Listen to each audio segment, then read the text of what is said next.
you couldn't find any other suitable material. Not for a buck. Not for a buck, yeah. Yeah, I mean, you can get like cell foam 88 about 1.5 times the size of a sheet of foam board, but it costs like $10. The Epron is at least that much. And given that once you take the paper off, it's exactly the same stuff, it just didn't make sense.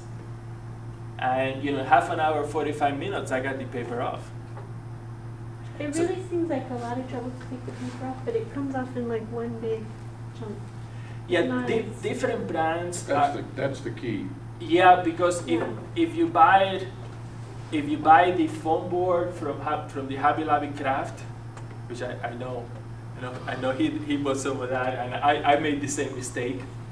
It's just a pain getting that paper off because it's thicker paper, multiple layers, but then there's a very, very thin layer of plastic right next to the foam. And the only way I get that off is that I use tweezers from the corner and to start. I mean, it's just a pain.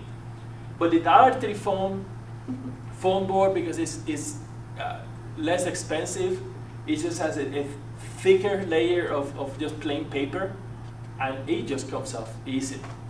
But Any residue left? No, never. No glue left? No, nothing. And again, once you have the paper off, you can't tell. I mean, it's just high quality foam. You can look at that other piece there. So this is one case where the cheapest foam board I know of is the best one, because it's easier to get the paper off.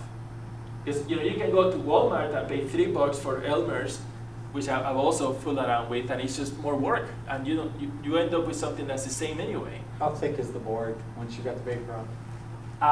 It's 0.175 inches.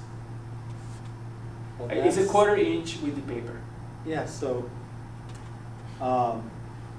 that wing, the green one, that's thicker than that. What's that? Yeah, double layer. Or is that 2 layers? Yeah, it's 2 layers. Okay.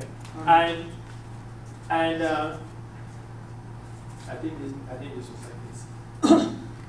The airfoil is a Klein Fogelman airfoil. That's what they call them, KFM.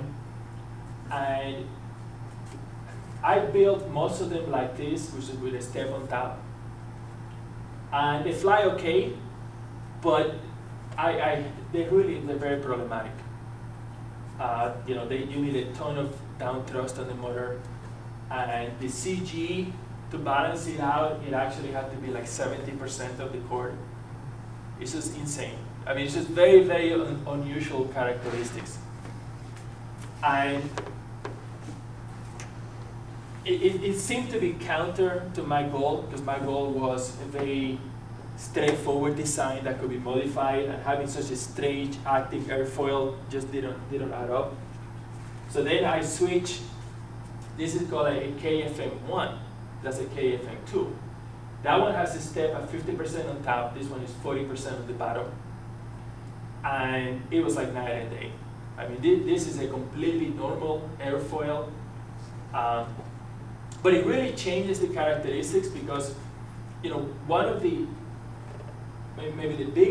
biggest drawbacks of a flat plate, which is pretty much what this is that they have a sharp stall.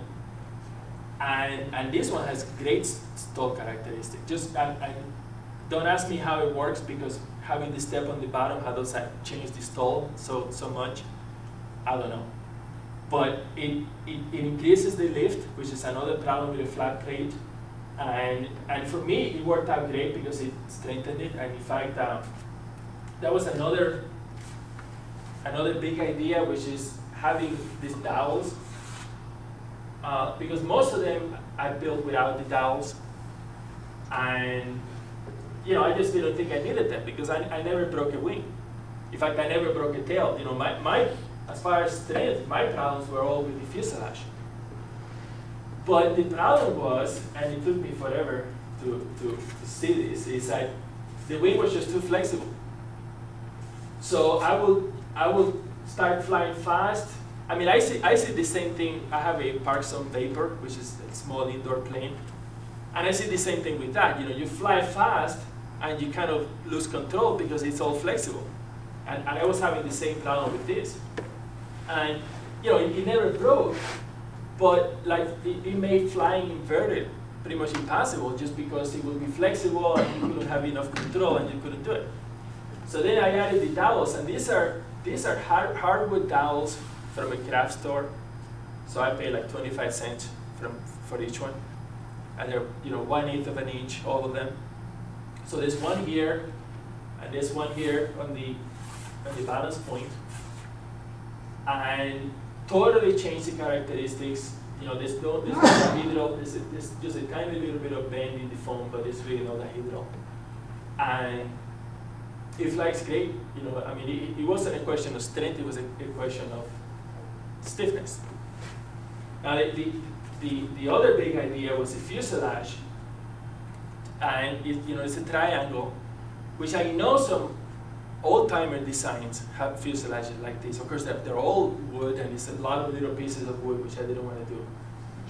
But I'm trying to keep this short. But the way I got the fuselage to work for me is this. I have a dowel on each corner. Because I was trying to, I actually tried a bunch of times to build a triangular fuselage, but then you have two pieces of foam and they're both square, and you're trying to glue them at an angle, and it's just not a good joint. And you have a long piece like this, and you're trying to sand an angle on it, unless you build a sanding block that can do it at an angle, it just doesn't work. So the really bright idea is that I'm using these dowels. So the foam is glued onto the dowels. I don't know, maybe I can throw on the. Can we hold the plane? That would help. Can we? Well, it's just hard to see because this is kind of small. But there's a piece of foam, and then there's a dowel on the end, and then there's the other piece of foam that's really glued onto it. So the point is that these are 90 degrees. I didn't sand anything. They're 90 degrees, but since this is round, I was able to do it at an angle and get a good joint. And it took me, I built like 15 models before that idea came to me. Did you use Gorilla Glue? Polyurethane glue? Sun glue? For the lamination, it's a glue stick. Glue stick? Yeah, which I've been doing that for a long time. Yeah. So these are just two pieces of foam, and I just go with a glue stick and then put them together, and very quickly it's dry. It's the liquid glue stick, not the waxy glue stick. It's the waxy glue stick. It's the waxy. Okay. You? Yeah, that works. I've tried that. The only caveat is that a lot of the glue sticks are white, and putting a white glue on a white foam wing you can't see. No. Well, maybe. But some of the glue sticks, forget which, I didn't bring any of that stuff. Elmer's is purple. Yeah, Elmer's, well, not all of them, but Elmer's has one that goes on purple. So that's perfect. You very quickly you put it on, and you see the purple, and then when it dries, clear. And then you flip it over, and that's it's done. You on both halves or just? I do both, just to play safe. So and then the glue for everything else is liquid nails, small projects. And you can buy a good sized tube for $2.50 at Walmart in the hardware section, and it's great. If that glue, I didn't know this before, but the main active ingredient is PVA, polyvinyl acetate, which is the same stuff as white glue. Now it's a lot fancier. They got some other stuff in there, and in 10 minutes it's set, so it's pretty quick. It's a lot quicker than white glue. And it works great on foam, and I'm very happy with it. So that's the main glue that I recommend.